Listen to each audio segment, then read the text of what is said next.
बहुत समय पहले दक्षिण भारत के घने वनों में एक आदिवासी जाति निवास करती थी।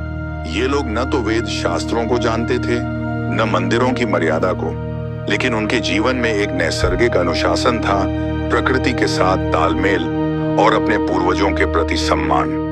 इन्हीं में एक बालक जन्मा, जिसका नाम रखा गया थिन्नप्पन। थिन्नप्पन बचपन से ही साहसी, हृष्ट-पुष्ट और स्वतंत्र प्रवृत्ति का था। वह अपने पिता के साथ शिकार पर जाता, जानवरों का पीछा करता, पेड़ों पर चढ़ता और तीर कमान चलाना सीखता। वह जंगल का बच्चा था, आकाश उसका छत, धरती उसकी माँ और पशु पक्षी उसके साथी। परंतु थिन्नप्पन का हृदय अलग था, उसमें करुणा थी। वह जब कोई हिरण मारता तो उसे आदर पूर्वक देखता, उसकी आत्मा को प्रणाम करता और कहता, तेरी मृत्यु मेरे परिवार का जीवन बन गई, तू धन्य है। ऐसी भावनाएं सामान्य नहीं थीं, उसके अंदर कुछ विशिष्ट था जो स्वयं ईश्वर ने रखा था। एक दिन वह अकेला शिकार करते करते बहुत दूर निकल गया। सूरज ढलने लगा था। तभी उसके कानों में किसी झरने की मधुर ध्वनि सुनाई दी। वह उस ओर चल पड़ा। वहां एक ऊंची पहाड़ी थी और उसके तल में एक गुफानुमा स्थल था।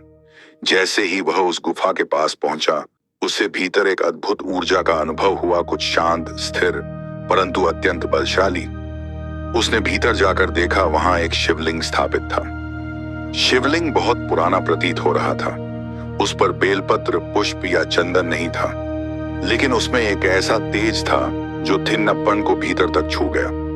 उसने जीवन में पहली बार अपने घुटनों पर बैठकर सिर झुकाया, न किसी धर्म ग्रंथ के कहने पर, न किसी पुरोहित की आज्ञा से, बस अपने मन के कहने पर। उस दिन से थिन्नप्पन बदल गया। अब वह रोज उस शिवलिंग के पास आने लगा।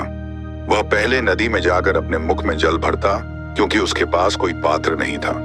फिर उस जल को शिवलिंग पर चढ़ाता। जंगल से फूल तोड़कर लाता, बिना किसी मंत्रोच्चारण के उन्हें अर्पित करता। फिर वह ताजा शिकार लाकर भगवान के सामने रखता। कई बार वह अपना हिस्सा छोड़ देता, पर शिव को भोजन जरूर चढ़ाता। लोग उसे अपवित्र कहते। तू जंगल से आया है, मांस चढ़ाता है, भगवान पर थूक से जल चढ़ाता है, यह पूजा नहीं, पाप है। पर वह किसी की न सुनता। उसका मन जानता था, भगवान मेरे हैं, जैसे मैं हूं वैसे ही उन्हें समर्पित हूं। कई वर्षों तक ऐसा चलता रहा। फिर एक दिन जब वह शिवलिंग के पास पहुंचा तो देखा, शिवलिंग की दाईं आंख से रक्त बह रहा है। थिन्नप्पन चौंक गया।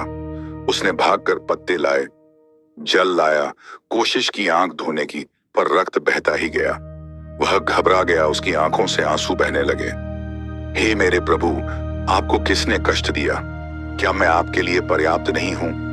क्या मेरी पूजा में कोई कमी थी?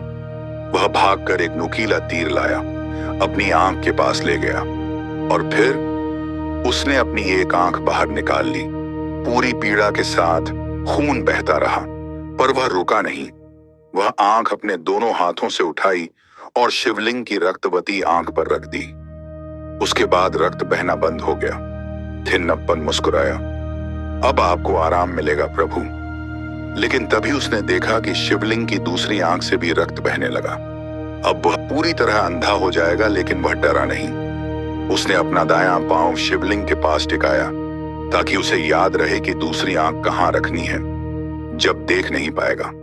फिर जैसे ही उसने दूसरी आंख निकालने को तीर उठाया, पूरी पृथ्वी थर्रा उठी। आकाश में बिजली चमकी, वनों में शंखनाद गूंज उठा। एक तेज प्रकाश प्रकट हुआ और स्वयं महादेव शिव उस शिवलिंग से बाहर प्रकट हुए। उनकी जटाओं से गंगा बह रही थी, शरीर पर भस्म, कंठ में नाग और नेत्रों में अपार करुणा। बस मेरे प्रिय भक्त, अब और नहीं। तूने मुझे अपने शरीर से नहीं, अपने प्राण से पूजा है। मैंने बहुत ऋषियों की तपस्या देखी, बहुत यज्ञ सुने, पर तेरी भक्ति ने मेरे हृदय को पिघला दिया। शिव थिन्नप्पन को गले से लगाया।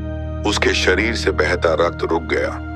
उसकी आंखें पुनः लौट आईं, पर अब वे सामान्य नेत्र नहीं थे, दिव्य दृष्टि से युक्त थे। आज से तेरा नाम होगा कन्नप्पा। तू नयनारों में से एक होगा। युगों तक तेरी भक्ति की कथा लोग गाएंगे। और वैसा ही हुआ। आज भी आंध्र प्रदेश में श्री कालहस्ती मंदिर में यह कथा जीवित है। जहां कन्नप्पा ने अपने नेत्रों का बलिदान दिया, शिव के आशीर्वाद की ध्वनि आज भी सुनाई देती है।